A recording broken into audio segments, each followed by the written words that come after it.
Hello, good evening. It's News 360 coming to you live from the news up here at Adaklu. I am Portia Gabo. And I am Martin Asiedu. Let's bring you the headlines for the next 1 hour. News 360 headlines is brought to you by Flamingo Paint, Pepsodent Charcoal and Pepsodent Herbal, EcoBank, Nero Prime Water. Court of Appeal orders the Bank of Ghana to restore the operating license of GN Savings and Loans.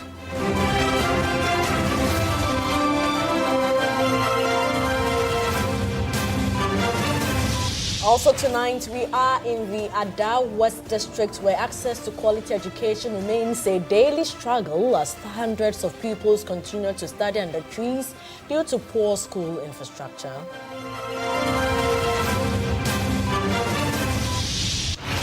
And later in the bulletin, the Ghana Medical and Dental Council Chair Professor Ajimambedu Akosa raises concern over increasing medical negligence referrals and calls for improved patient safety standards nationwide.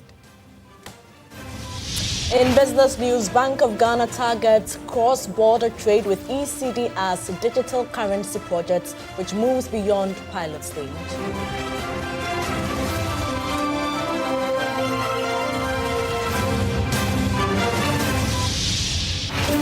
On the international front, Nigerian anti-drug agency dismantles meth syndicate, seizing $363 million worth of drugs and arresting 10 suspects.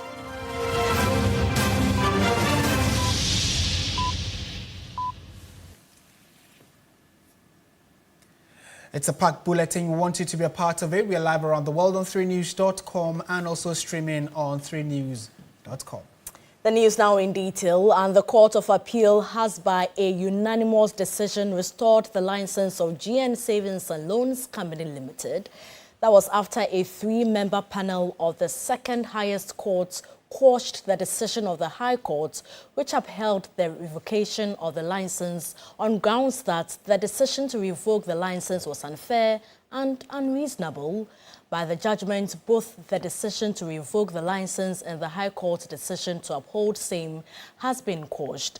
The court ordered the receiver should also hand over possession, management and control of the assets and other activities to shareholders of the company. On January 4, 2019, GN Bank Limited was reclassified as a savings and loans company and consequently renamed GN Savings and Loans Company Limited. 7 months later, on August 16, 2019, the Bank of Ghana, under the leadership of Dr. Ernest Addison, revoked the operating license of GN Savings and Loans Company Limited and appointed Eric Nananipa as receiver as part of the banking sector cleanup exercise. The same month, Group Indum, owners of GN Savings and Loans Company Limited, led by Dr. Papa Kwese Indum, challenged the revocation of the license in the High Court in Accra.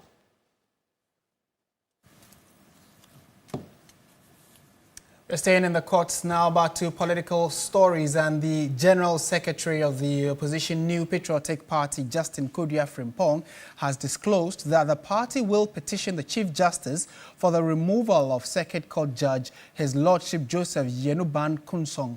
Earlier, the High Court granted the NPP Bono Regional Chairman Kwame Bafo, many of you will know him as Abronya DC. He was granted bail after he was refused same by the Circuit Court. Lord Eduasare reports. The NPP Bono Regional Chairman has been charged with offensive conduct conducive to the breach of peace and publication of false news. According to the prosecution, Abronya made derogatory remarks about a judge and attempted to incite the public against the court. The High Court on Thursday, May 21, granted the NPP Bono Regional Chairman 100,000 cedis bail with 2 sureties to be justified after his lawyers prayed for same for him. When the case was called, defense lawyer Kojopo Nkrumah notified the court that the Attorney General's department had not served them with a response to their motion. Deputy Attorney General Dr. Justice Fremsai then indicated that they did not file any response, after which Abronya's lawyers moved the application for bail.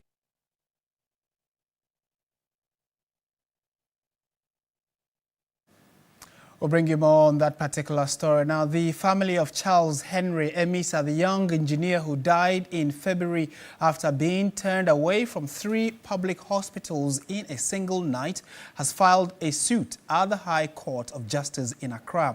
The family has named 11 defendants and is seeking 20 million Ghana cedis in general damages. There is more on this following News Desk report. So sermons issued on May 14, 2026 under the hand of Chief Justice Bafo-Boni and filed by Dankwa and Associates names Ghana Police Hospital, Greater Accra Regional Hospital and Kolebu Teaching Hospital as the first, second and third defendant respectively. Also named are 4 doctors and 3 nurses who were on duty across the 3 facilities on the night of the tragedy, as well as the Attorney General representing the state's institutional liability. The plaintiff is Dr. Matilda Emisa, a medical doctor and sister of the deceased.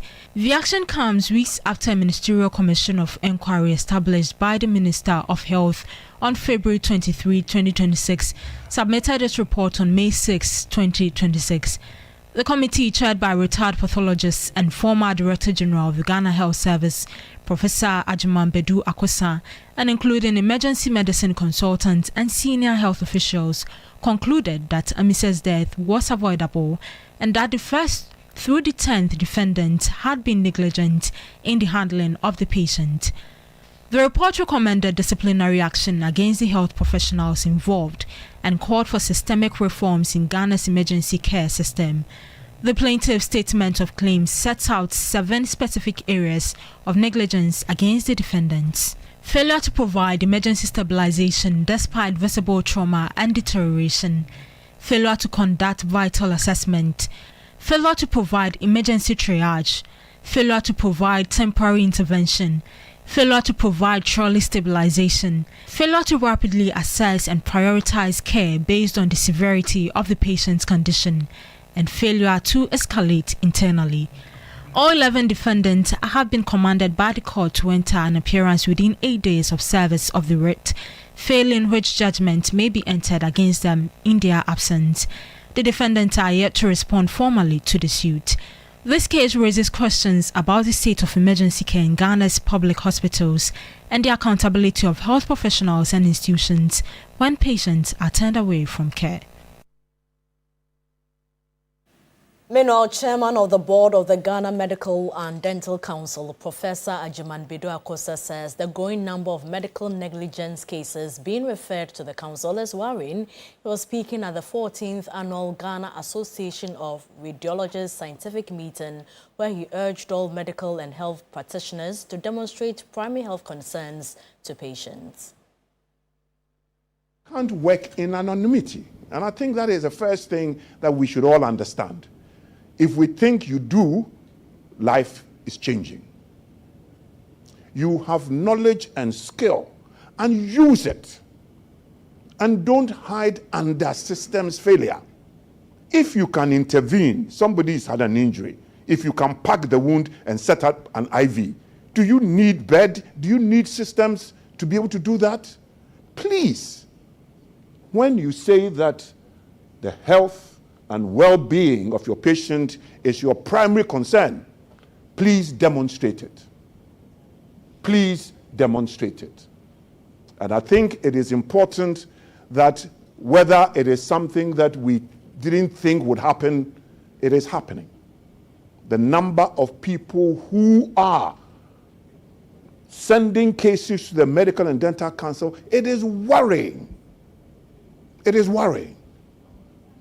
We have so many cases, backlog, that we're having to investigate. Why should it be so? And it is because we have abandoned that primary responsibility that the well-being, the health and the well-being of our patients is our primary responsibility. Let's do that. Let's take you to one of our headline stories now. In parts of the Ada West district, access to quality education remains a daily struggle as hundreds of pupils continue to study under trees due to poor school infrastructure. At Pechise Pechise Kope DA Basic School, the situation worsened after a heavy rainstorm on Sunday, the 17th of May, and it destroyed the only classroom block serving the entire community. Joseph Armstrong Goldalogbe visited the community and has filed this report. The only school.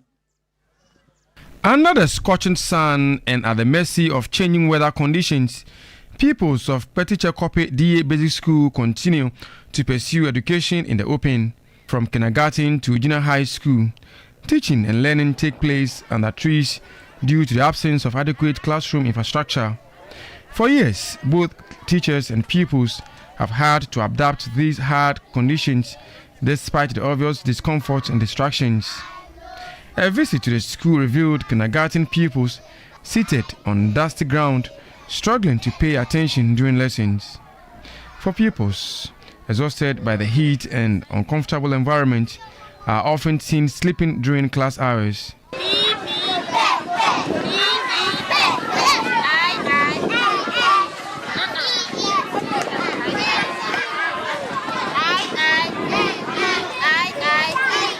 Just a few meters away, other classes are being conducted simultaneously without any form of partition or sound barrier, making concentration difficult for both teachers and learners.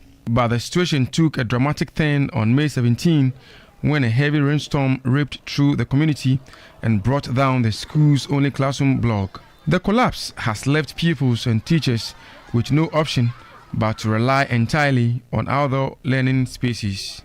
Residents fear the situation could force many children out of school if urgent intervention is not provided. We are sitting under the tree and the sun is scorching us. We don't even feel comfortable when we are learning. The chief of Pechise Kope says the poor state of the school is negatively affecting education and the future of children in the community.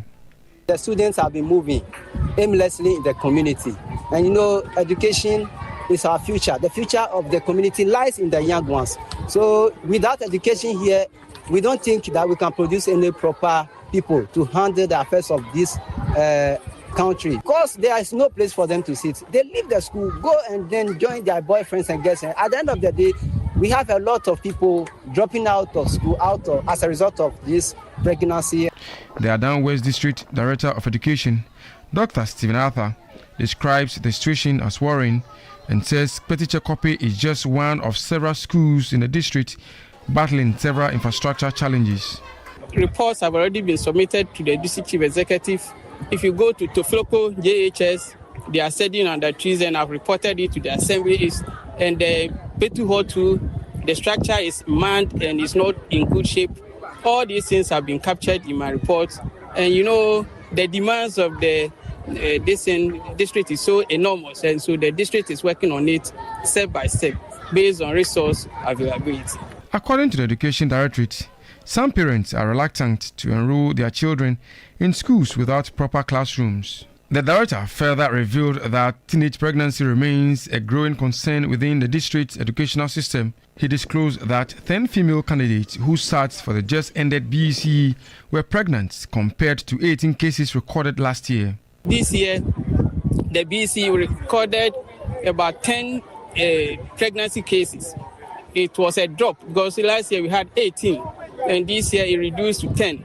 And so we are making progress. And we've introduced a number of interventions to address those issues. The Member of Parliament for the area says steps are being taken to address the educational crisis confronting communities within the district. Since we can't close down the school, we have to look around and see those structures available that can house our pupils for now. But give or take, this one should not take us more than 2 weeks to fix. Oh, really? Not more than 2 weeks to fix. Within 2 weeks, you will fix this structure? Sure. Within 2 weeks, we'll fix this. For the children of Pechise Kope, however, every school day remains a struggle between the desire to learn and the harsh reality of neglect. For these pupils, education has moved from the classroom to under the scorching sun and also the threatening weather. Anytime the dark clouds form, they are forced to end their lesson. As we see now, it means that the day has come to a standstill, whilst others in other parts of the country continue with their study. Hopefully, the district education directorates will come to their aid. Joseph Armstrong, Go Adaklu, TV3, Port Teacher Copy, Adan East. Let's go to the Volta region, where residents of Adaklu Helepe in the Adaklu district have been left devastated following a mudslide incident that occurred Wednesday night. The incident has caused a significant destruction to a basic school and several other structures at the foot of the Adaklu mountain. 2 persons trapped in the debris were also said to have sustained various degrees of injuries. Our correspondent Faisal Abdul Idrisu was in the area and filed this report. Adaklu Mountain is one of the most visited tourism sites here in the Volta region. But last night, it served residents here some bitter pills. Rocks up the mountain, heavy ones of course, rolled down with mud and destroyed a school down here. And as you can see from the shot, that's the pathway it created all the way from the top. Rocks rolling through that pathway to the school, where it caused an extreme devastation. The incident followed a heavy downpour that lasted between 2 p.m. to 8 p.m. on Wednesday. Jacob Redicop, who owns and manages the Kingdom School of Leadership, recounts the happenings and the extent of damage caused to the school and some other properties. In the evening, the rain increased around 6 o'clock. I was out just monitoring, see where the water was flowing. I was right there at the top part there by the house. I walked in, I was in for maybe 20 minutes, and then we heard some noise. I walked out, and all the mud was just coming down. Right from the mountain? From the mountain, yes, between the 2 houses. And actually, rocks and trees have come into the small house on the one side where the lady and the boy were trapped. The house is gone, and then 3 vehicles. Had something like that some years back, and on this side as well. Here we sometimes have water coming down, quite a lot of water. Water from the mountain? Yeah, but we kind of have like a gutter, the way the water will flow, so we try to protect so that it would work well. But this one, it's more than gutter. Some residents say they are living in fear. This is not the first time, but this very one is so devastating. And so we want government to conduct the necessary checks and tell us whether it is still safe for us to stay here. If it is not safe, they should find a way to evacuate us. This is one of the vehicles mangled in the disaster last night. It's a Toyota Highlander. Now on the right is this residential apartment where I'm told the woman and the son were trapped. It is also almost completely destroyed. But on the other side, I can count 3 more vehicles, including the school bus, that have also been extensively damaged. Fire officers and NADMO officials have since declared the place a danger zone and urged residents to stay away. So for now, with the DC and then NADMO, we declare the place to be a danger zone. It's a disaster zone, nobody's supposed to go there, apart from the owner of the premises, who can access some few things, and after that, he himself will not get access to the place. For now, there is no electricity there. ECD has disconnected them. The DC for the area, Jerry Ameko, said they will need a further assessment to be assured of the safety of communities around the mountain. So it is something that we've seen is become a trend, and that is why I advise that the geological department comes in, we look at what they have done in the past, they come to assess the current situation, and they advise us on the way forward, because this is where our people are, this is where they've lived for all these years. If it is still safe for being here, fine. If it is not safe, we get the technical advice, and then we take it from there. The incident here last night may just be a prelude to a much bigger disaster in waiting, given the fact that several other communities are still situated right at the foot of the Adaklu mountain. But the question is, where do we go from here? Do we take this as one of those normal disasters, or we'll give it the attention it deserves and then prepare ourselves for any further eventuality? Faisal Abdul Idrisu, TV3 News, Adaklu. Well, let's come back to the capital. And a passenger train traveling from Tema to Accra collided with a cattle on the Avenos stretch of the railway. The collision derailed the train, leaving passengers stranded. Joseph Armstrong visited the scene and has come through with this report. It occurred at about 7 a.m. on Thursday, May 21, shortly after the train departed Avenue Station en route to Odo Station.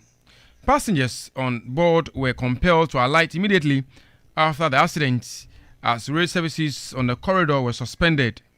Engineers were later deployed to the scene to begin repair works on the affected section of the rail line and restore normal operations.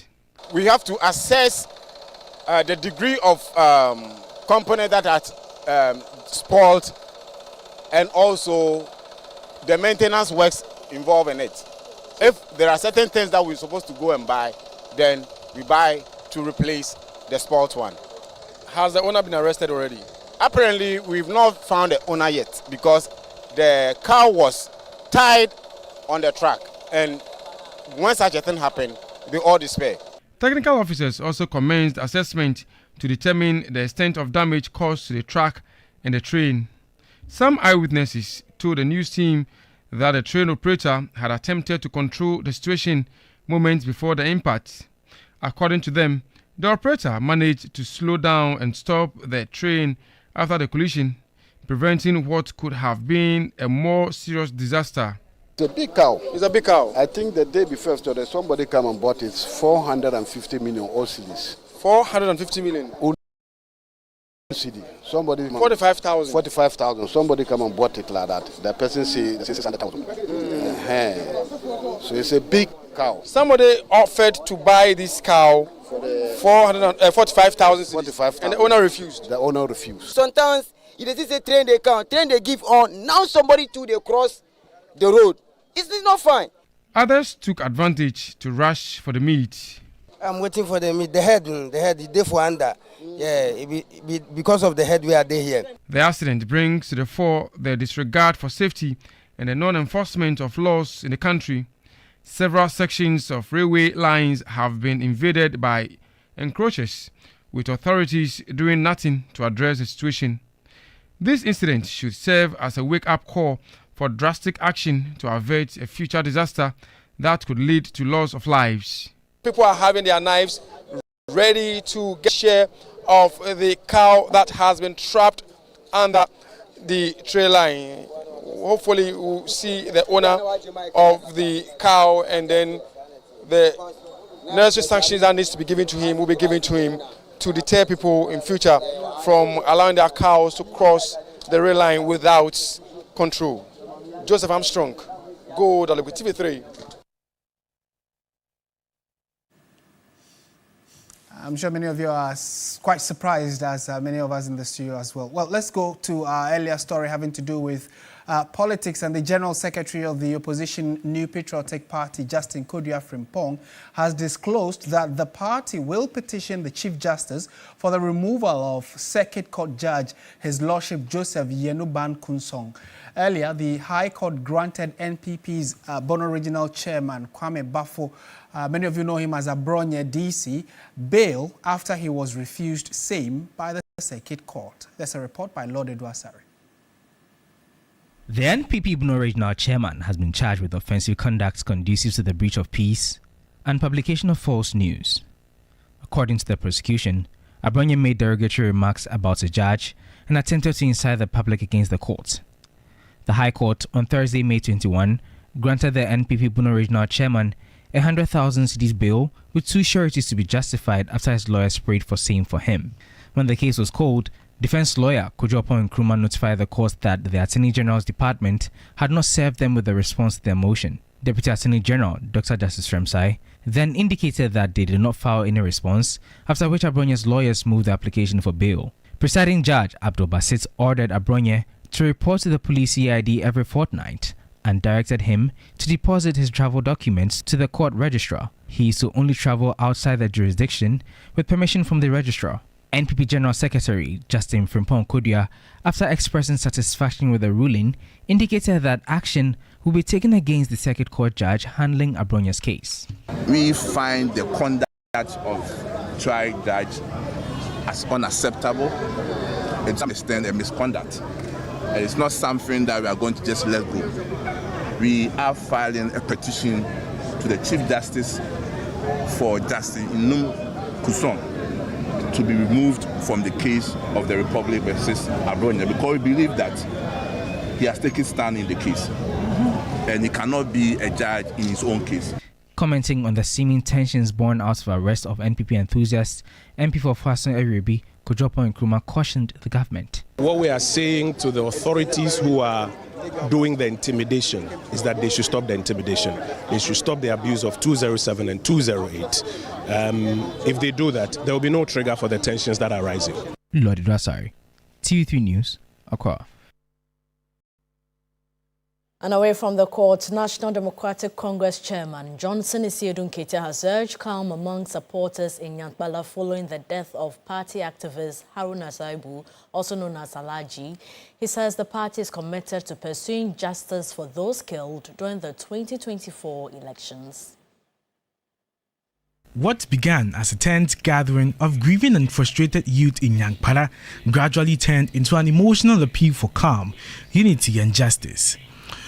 Supporters of the National Democratic Congress in Tolon constituency had gathered to present a petition to party leadership over the death of Haruna Saibu, popularly known as Alhaji, whom they say sacrificed his life during the 2024 election campaign. We plan to use this opportunity as a leader who have the people at heart so that you will come to our aid and also see to it that justice is prevailed to whoever was affected on the election day. Addressing the crowd, NDC National Chairman Johnson Isiedun Ketia acknowledged the pain and stressed that the fight for justice requires unity, not internal conflict. If Alhaji were to be alive, he will be here involved in organizing this program. So don't take his case to settle your personal issues. It's more serious than that. Isiedun Ketia noted that the NDC cannot afford to forget the sacrifices made by party members whose efforts contributed to the party's 2024 electoral victory. If we win and we don't take the trouble to remember those who sacrificed to put us in power, then we are deceiving ourselves. Party leaders assured the youth that their consent and petition will be forwarded to the appropriate authorities for further actions. You're still watching News 360. Stay with us. We have business, sports and entertainment coming right up.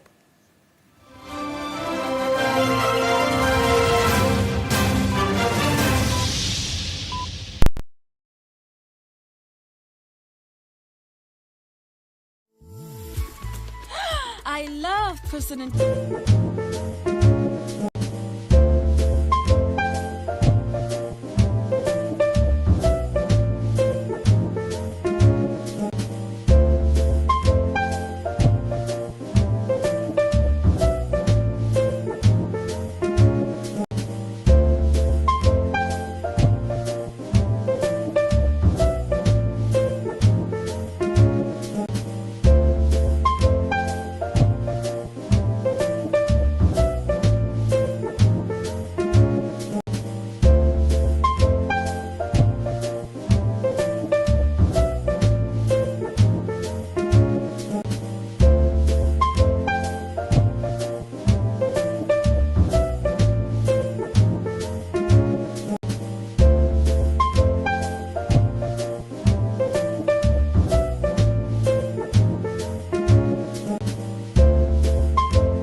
The business segment on News360.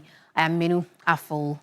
The Bank of Ghana says it is advancing plans to deploy the ECD for cross-border settlements and wholesale payments following the successful completion of the digital currencies pilot phase. Governor of the Central Bank, Dr. Johnson Pandit Isiama, says the next phase of the project is expected to support faster international transactions, deepen digital finance, and strengthen regional trade integration.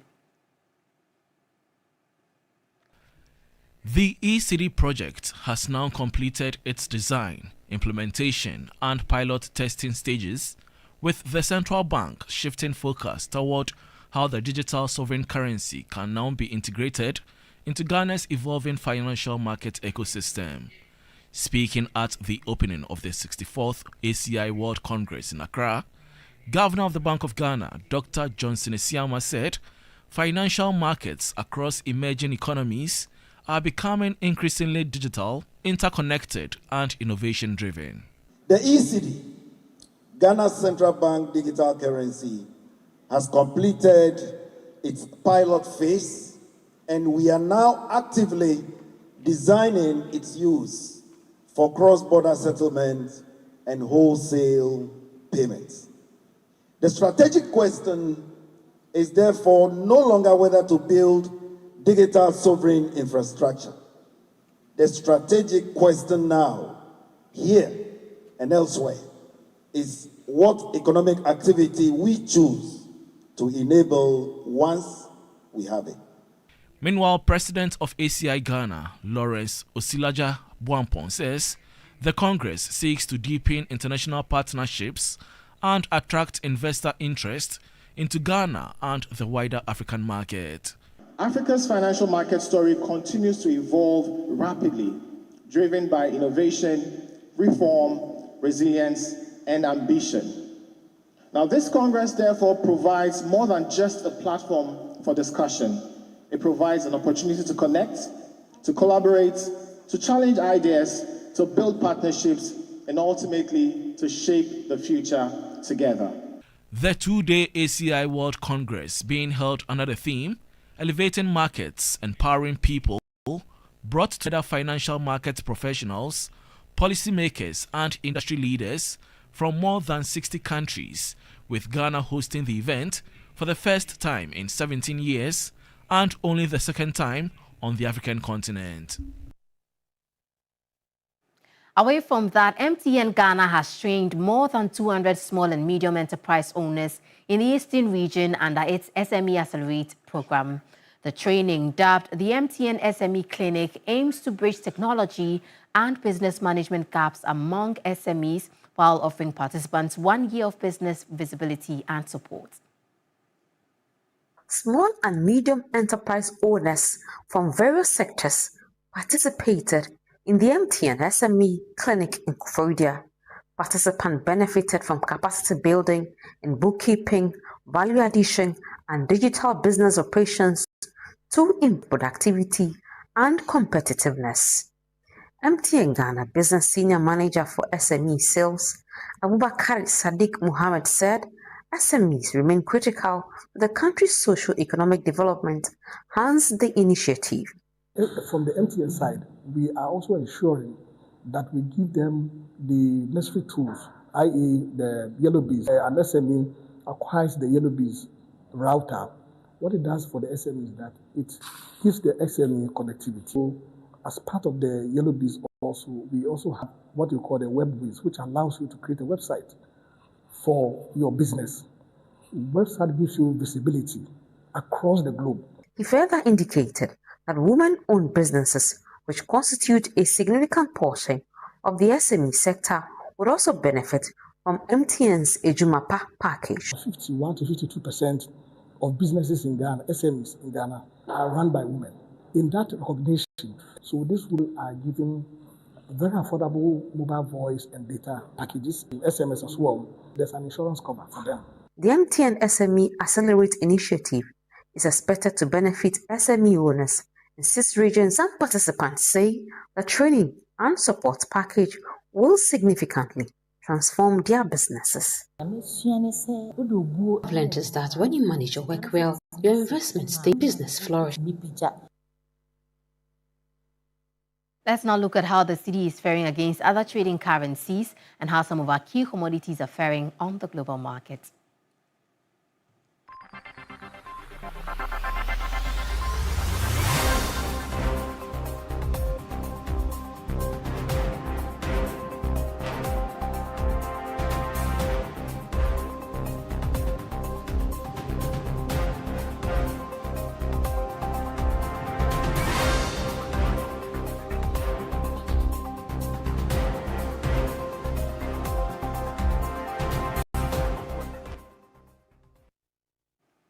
And that's it for Business Tonight on News 360. I am Menu Afu. We have more news updates coming your way. Stay with us.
Also, insecticide spray and quad.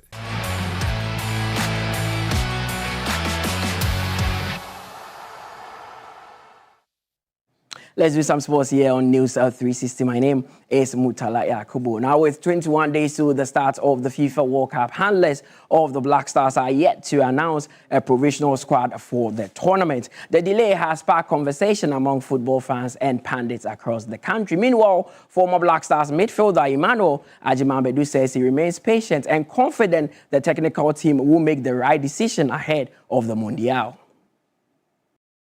For the late, for the timing, in my opinion, I don't think the coach will go for 55 players. I don't know what his plans is, but because of the timing and how close the tournament is, I'm very optimistic he will go for his 26 or maybe 30 players for us to be focused and to know this is the kind of players we are going with. However, if we go with the 56, has been rumored outside there, I won't have any problem. But for now, the list out there, I know most of the players will be in.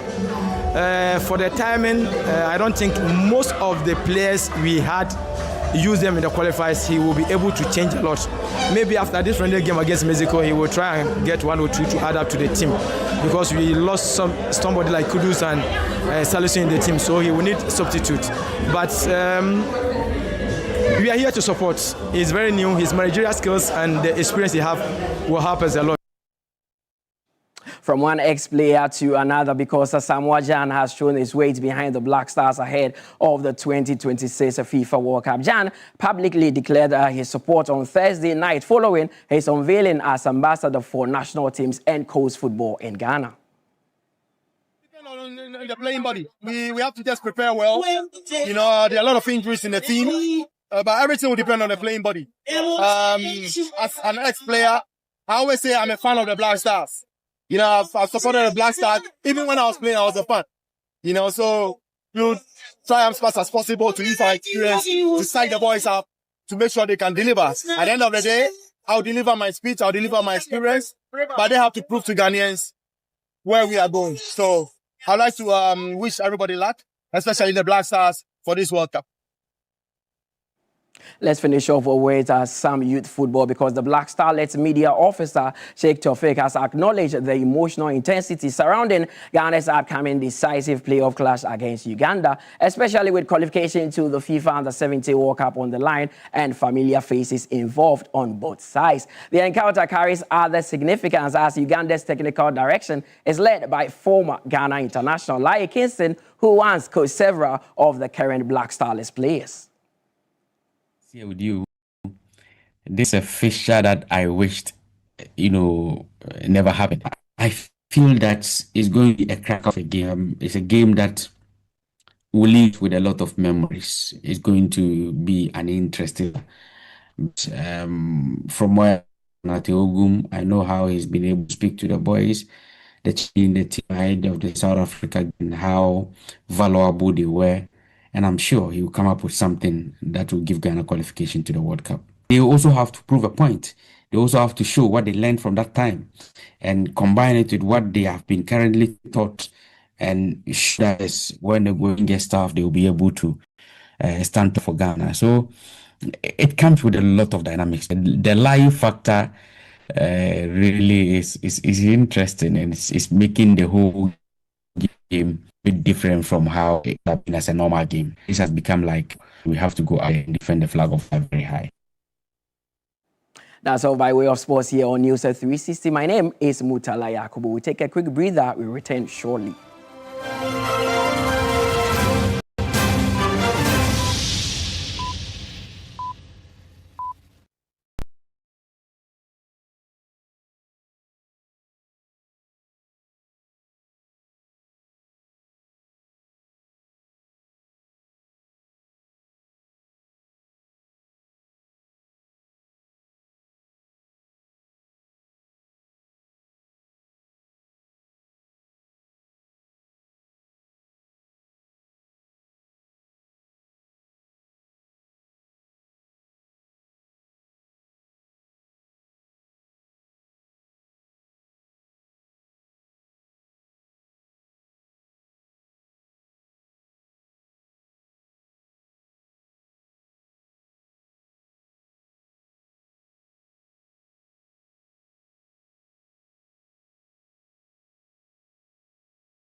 and development of Ghana's film and audiovisual sector, the National Film Authority has officially inaugurated the Film Development Fund Management Committee. Congratulations. The committee's mandate is to ensure effective governance, administration and regulation of the Film Development Fund, which is expected to stimulate investment, skills development, innovation and audience expansion within Ghana's creative economy. This is a seed money, and you know what seed does.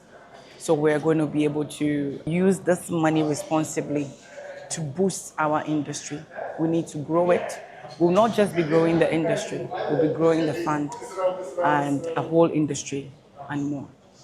The NFA says transparency mechanisms have already been put in place to ensure that only qualified and credible applicants benefit from the fund. Everybody in the audiovisual ecosystem, content creators, qualified film distributors, film producers, film exhibitors, broadcasters. The fund is not free money. It is not free money. We have started discussions on various ways to recoup the loans back. Industry stakeholders and practitioners have expressed excitement about the initiative, while also urging the NFA to implement strict monitoring and supervision systems to ensure the funds are used for their intended purposes and deliver measurable impact. It's fulfilling, and it's very exciting to know that the government is paying attention to film in Ghana. My hope is that the fund will be used for the purpose for which it's been set up. And I also think that the criteria for selection of persons or production companies that qualify should include telling authentic stories.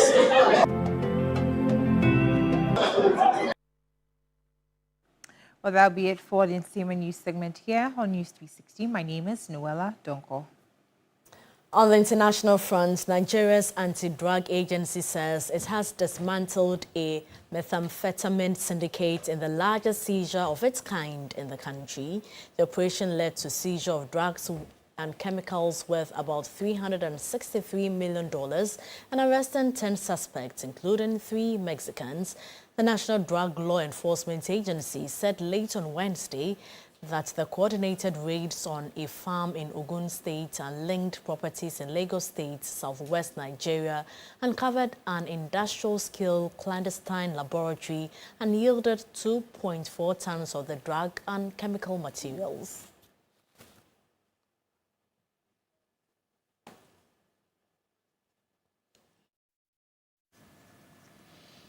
In more international news this evening, dozens of vehicles, including fuel tankers, minibuses and trucks, have been set on fire on a road about 45 kilometers west of Bamako as jihadists step up a blockade of the city. There are no reports of casualties. Those on board were said to have been asked to get out before the vehicles were burned. Jamaat Nasrat al-Wassam wal-Muslimi, a jihadist group affiliated to Al-Qaeda, imposed a fuel blockade on Bamako last year, which it tightened after attacking the city last month. The blockade is leading to shortages and sharp increase in the price of many goods ahead of Islamic holiday of Eid al-Adha, which falls next week, Wednesday, here in Ghana.